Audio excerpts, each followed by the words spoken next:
Grade 12 student here at Bathurst High School, and the topic of my question is healthcare. The Canadian Teachers Federation website indicates that currently in Canada, only 1 out of every 5 children who need mental health services are able to acquire them. This is clearly an issue in our area too. While education is a responsibility of the provincial governments, mental health is the responsibility of the federal government. What is your party's plan to deal with the growing mental health crisis in our country and schools? How can you make a difference to services provided to the youth of Acadie Bathurst?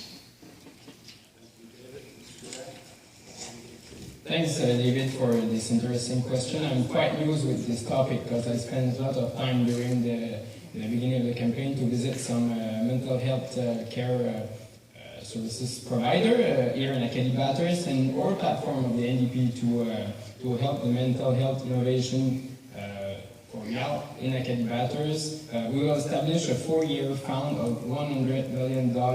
It's going to be named the Mental Health Innovation Fund for children and young, which will contribute about $15 million annually for implementing best practice that reduce waiting time and provide appropriate care, and another $10 million annually for research and sharing information among healthcare providers. Thank you, Mr. Gould. Mr. Cormier?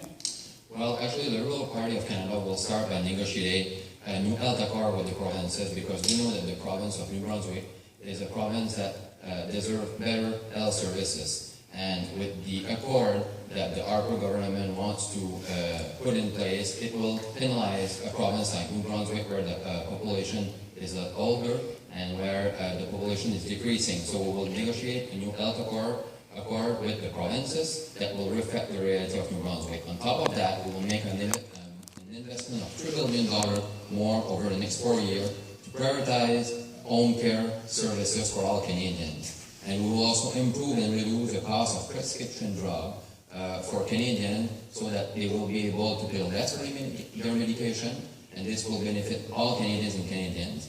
And on top of that, we will increase the availability of high-quality mental health services. Thank you. Mr. Cormier, Mr. Brock?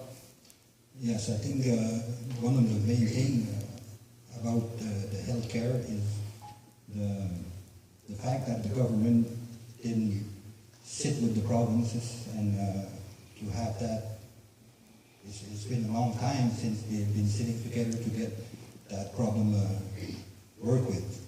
And the Green Party will be sure to make sure that the government sits together and get that problem resolved. Thank you, Mr. Burrow. Mrs. Irwin? Okay, for me, hospital and emergencies is very important to preserve and improve our health care. And I will try to keep those hospitals like in Caracat or Tracadie open and give more to the Bathurst Hospital. Also, I would think of generic medication for people that would be cheaper and more affordable for the less fortunate. And when I answer this question, I just think of these last couple of days about the TPP, which would have something to do with medication coming from other countries.